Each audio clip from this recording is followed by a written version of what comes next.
Welcome to the One Star Weakfoot Show, FIFA 21 edition, starring your host, One Star Weakfoot, and our review specialist, One Star Weakfoot. Bow! Good afternoon, good evening, good morning, beautiful human beings of YouTube, and welcome to the One Star Weakfoot Show, your one-stop shop for player reviews. I'm going to be your host today, One Star Weakfoot, and it makes me overjoyed to see you back on the channel. Thank you very much for tuning in. So, as you guys know, or actually, you guys might not know, maybe you guys were living under a rock, or maybe you just missed my last few videos, but I did a base icon SBC on the RTG. I believe it was Friday, and I was overjoyed when I saw the Ghana flag. I was really happy when I saw Essien walking out, and you might be wondering, yo, One Star, why did you not review him yet? And honestly, it was just a crazy Black Friday weekend. We packed so many different things that changed our team so many different times during the weekend that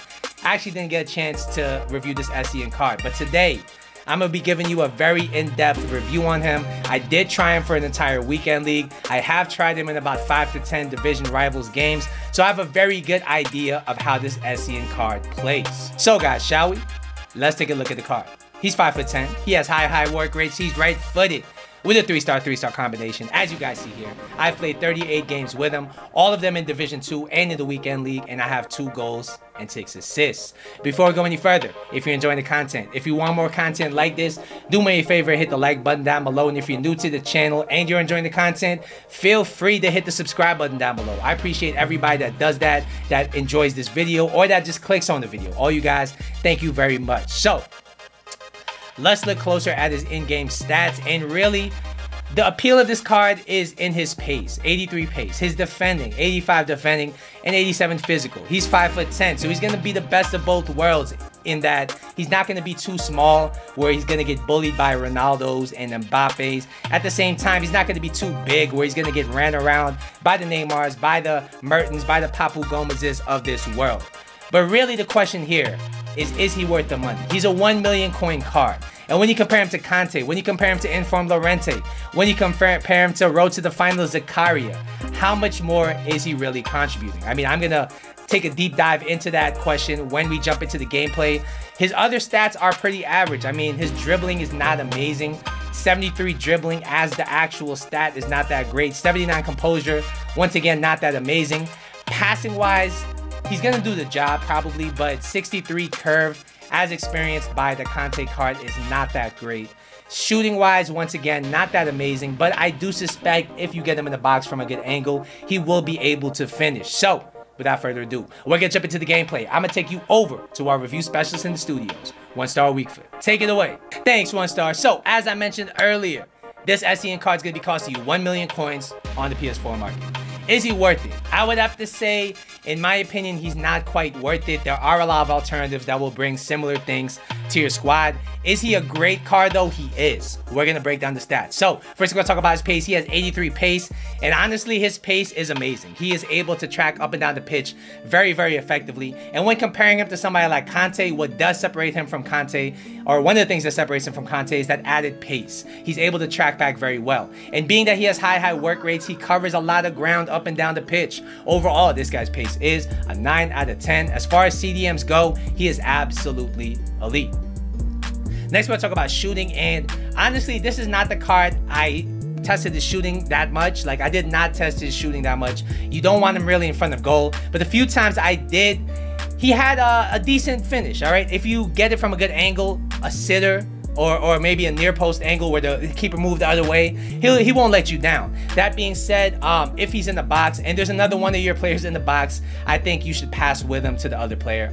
His long shot to 79, I actually did not get the test, but I do suspect if you get it from a good angle in open space, he'll be able to test the keepers more time than not. Overall, this guy's shooting is a 5 out of 10. It's enough to keep the opposition honest, but you don't want him shooting. Let's be real. Next, we'll talk about his passing, and you might be wondering at home, was he a liability? Because as you guys know, Team Press is very overpowered this year. Does this guy get caught out in possession? And I would say no. His passing was surprisingly decent. And I did throw an engine chem style on him. I thought it was the most important thing to boost was that passing. And maybe that's why in game his passing felt decent. He has 73 vision, 83 short passing, 79 long passing, which by any means are not great stats at all. But in game, I didn't notice him getting caught out in possession. I did see him making good passes even under pressure. And overall, I gotta give this guy's passing a 7.5 out of 10. He is not a deep lane playmaker. Do not use him like that. But if you make simple passes with him, if you make some long passes with a lot of open space with him, he will not let you down. And he does feel better as far as passing goes than Kanté by a little bit. Next, we'll talk about his dribbling. And here was another question mark on his card. How does he feel on the ball? And I would say he feels average, all right? His stats would indicate that he would be the kind of card that feels clunky. But in my experience, he's not a clunky card. That being said, he's not a smooth card either. He's somewhere in between. And that makes him fairly press resistant. If you know how to ball roll, if you know how to R1 and L1 dribble, if you know how to left stick dribble, he's going to be okay. That being said, do not take on a player with him. Do not do it. He just doesn't have the ball control. I mean, his ball control is 84, but his dribbling stat is 73.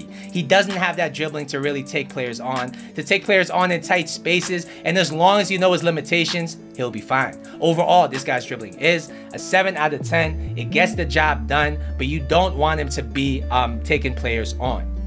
Next, we'll talk about his defending, and this is the make or break stat of this card. Let's be real. His defending has to be so good that it really overshadows the cons of this card. And in game, it was very close.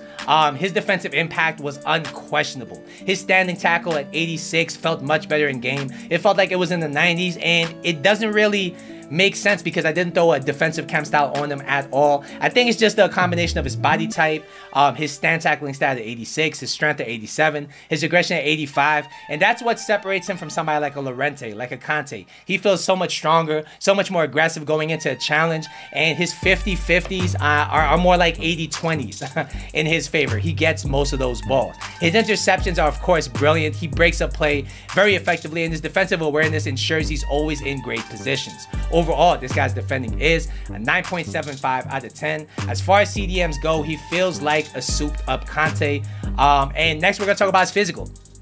And in game, it was brilliant. He has 90 stamina. He lasts all game. His strength and aggression, like I said, makes him very, very hard to really face because he'll win every challenge. He'll win every 50-50. And his jumping at 79 is not great, but he's enough to win headers in the midfield. Overall, this guy's physical is a 9 out of 10. All right, guys, so what's the final verdict on this card? Is he an amazing CDM? I would say yes. He's one of the best CDMs I have used on this game. Why don't I think he's worth the 1 million? I think there are so many cheap alternatives to his position, like a Zakaria, like a Kanté, like an informed Llorente, like an informed Valverde, that won't quite be as good in game, but they're very close, and they're a fraction of the price. And therefore, I have to say this Essien card is a luxury player. I know his price is going to be inflated because he's an icon, because he's a central icon, so he makes chem much easier for a lot of people's teams. But I can't justify 1 million coins on him. I do think he plays in-game like a 600k to 700k player. Because I have to ask myself, if I didn't pack him, would I buy him for 1 million? And the answer is going to be no every time. I think it's wiser to upgrade other parts of your team. And I do think while he is a great CDM, there are better options on this game. Overall, though, I have to give him a 9.25 out of 10. Don't get me wrong. He is a brilliant, brilliant card. I just think he's overpriced. All right, guys, so that's going to be my Essien review. Hopefully you guys at home enjoyed it. Once again, don't forget to like and subscribe. I will see you in the next episode, but until then.